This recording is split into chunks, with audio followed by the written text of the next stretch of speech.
It's Cougar Sports Saturday. Bear inside the 5. Bear into the end zone. It's a touchdown. Cougar Sports Saturday, a presentation of KSL Sports. Rob Wright the third just won it for BYU. BYU Sports Talk by Cougar fans for Cougar fans. Here are your hosts, Mitch Harper and Nate Slack, on your legacy home of the Cougars. KSL News Radio, 102.7 FM and 1160 AM. Welcome back into Cougar Sports Saturday here on KSL News Radio. BYU football just wrapped up its fall camp scrimmage, 102 total plays for the Cougars in the scrimmage, and the 2s and 3s went live the entire time. Right now, though, we'll play an interview I had earlier this week with assistant quarterback coach Tyler Hughes, and I caught up with Coach Hughes talking about the quarterbacks and also his path to BYU from the NFL to Provo.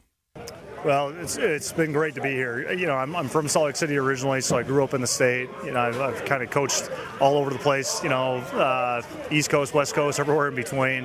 And we've had a lot of, like, good experiences, you know, in terms of coaching.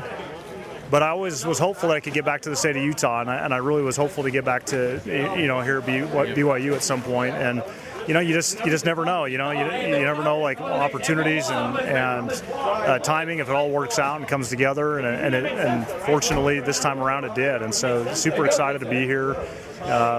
Really enjoy working for Coach Kalani and Coach Roderick. Just the way that they are as people, this first class all the way. These players are fantastic. They work really hard. They're tough. They're accountable. And they're guys that want to be coached. I mean, they want to be directed, and they want to, you know, get better as players. You know, and so it's just been all good. You know, nothing but good things to say about it. Really thankful and excited for this to kind of keep rolling through fall camp. Any relationships with Kalani and A-Rod before you got here that maybe initiated maybe the talks of getting you here to BYU? Well, I had coached at Snow College for a long time, and so, you know, through that time, you know, way back when I was coaching at Snow, my last year was 2012. You know, they were both at Utah at that point, and so anyway, we had a lot of players that would go up there, and so got to know them through that process quite a bit, and then, you know, just recently over the past few years, just, you know, whether it was my time in the NFL or at different colleges, you know, we was cross paths in various capacities. And you know, we never, like, talked, you know, totally about, like, me being here or anything like that. We just talked as, I guess, colleagues do, and glad that it worked out. So you take over that assistant quarterback role, but I got to think that Aaron Roderick empowers you to really kind of lead up that quarterback room. Like, what's maybe the dynamic in terms of leading this quarterback unit and the responsibilities that A-Rod gives you?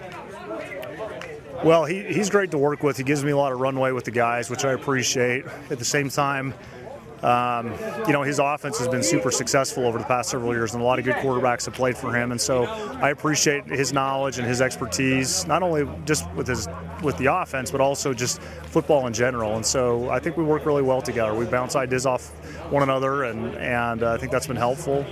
You know, with the quarterbacks, you know, like when we're in the meeting room, I'm just trying to give them as much good information as possible to help them be successful players. I mean, that's ultimately, I think, what a coach is supposed to do, is help them be successful, help the players be successful. And you know, so I think, so, like, working hand in hand with A-Rod and Bear and the guys, I mean, have really, I think, been really good about just gathering information and applying it on the field, and, you know, they're making good progress. Who are some of your coaching influences in your career? You've been a head coach, you've worked in the NFL, as you noted, Alabama most recently. Just maybe some of the influences in your coaching career. Well, I would say my first one, I would say my old high school coach, Coach Georgelis. I played at East High School in Salt Lake, and, you know, he was really intense, but he made football fun. You know, he made it enjoyable to be there. I think our guys, you know, when I was a high school player, always appreciated that, and so I kind of like his style. You know, like it's intense, it's serious, but you should have fun. And when I got hired in the NFL, I remember I talked to him, and that's exactly what he said. He goes, hey, just don't forget to have fun. He goes, it's going to be really serious, so don't forget to have fun. So I appreciated that and what I learned from him. I worked for Coach Belichick for the New England Patriots, and, Coach was so great to work for because just his football IQ and his knowledge and how hard he pushed us to be good coaches and to be prepared and to be accountable to our players. I thought that was great. The preparation that we had there, I thought was just, second to none. And I've worked with a lot of other really great coaches. It's hard to name them all. I certainly have been thankful and blessed to have a lot of good influences in my life as coaches. And I would be remiss not to say, we're talking about coaching, but not to mention my parents, my mom and my dad. They were the ones that inspired me to want to be a coach. They gave me like the kind of planted the idea and seed in my head when I was in the 8th grade and gave me kind of like a chance to like chase dreams and follow what I love, which is football. And so, if it wasn't for them, I would have. I don't know what I would have done, but I knew back then, even when I was in the 8th grade, that's all I wanted to do was coach football, and they were the two that really kind of helped, lead me in that direction. Thanks for sharing that. That's really cool. Looking at the quarterback room that you're working with this year here at BYU, do you got a lot of guys that you feel are passionate about the game of football? It was starting with Bear Bachmeier. Just what do you see from him and the work he puts away from the field to get ready for Saturdays? Well, we talk all the time about how critical preparation is. It's an area that should give us an edge. Like everyone's going to come in, every team in the country will come into the meeting rooms, they'll come on the practice field, and they'll do all those things. And there's a lot of really, really good competitive programs out there, and everyone's doing that. So what can we do beyond that to give us an edge? And part of that then would come down to our preparation. So that's what we do individually, like in our own time, right? Like when, like we had the weekend off, and from Saturday afternoon until Monday morning, and I just said, hey, just get away from it and, enjoy time with, friends, family, whatever you guys do.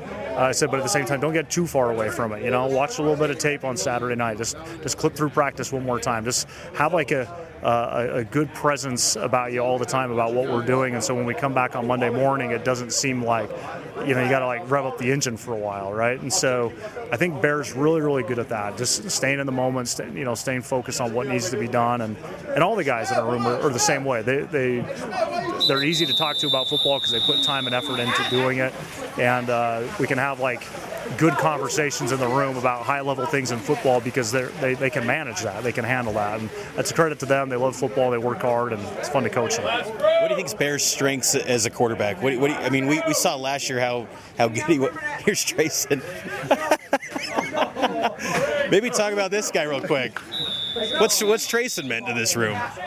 Well, he's awesome. He's a really good teammate, and he's a really good player. Like when he's out on the field, he manages the whole game really well. Knows the down and distance, the clock,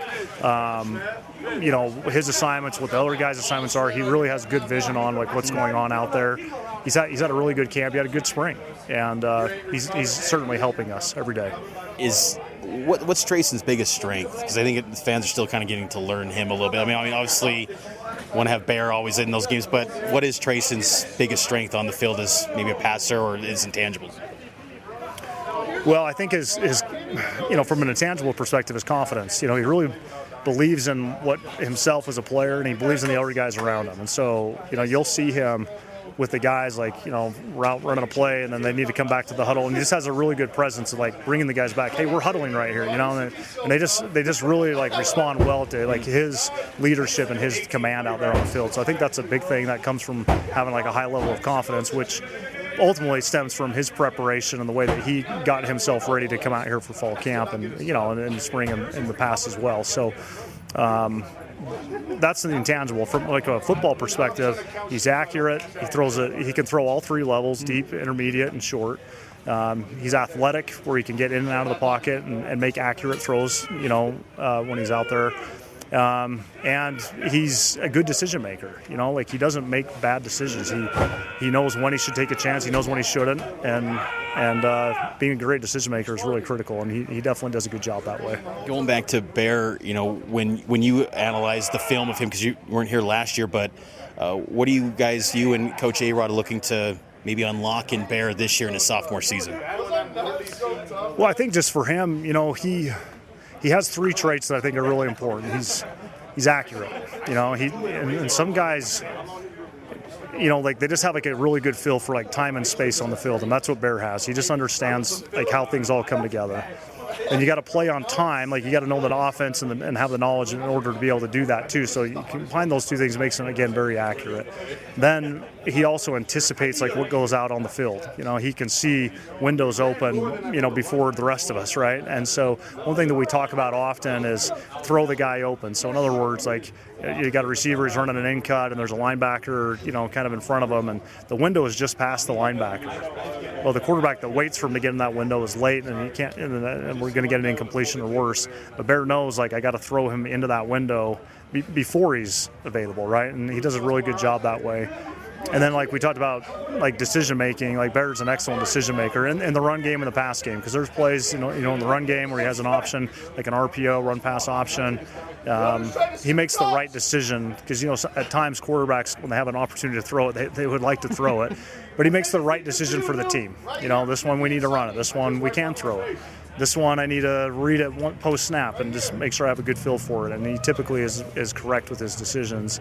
And one reason why he's that way, you know, he's really smart, but he also cares about the team. So he makes the decision that he knows is best for the team. And, you know, that's certainly appreciated by me, and I know everybody else. A few more moments here. I appreciate the time, Coach. Thoughts on Enoch Watson, too, because I know that he was someone that, you know, he's a true freshman, came back from a mission.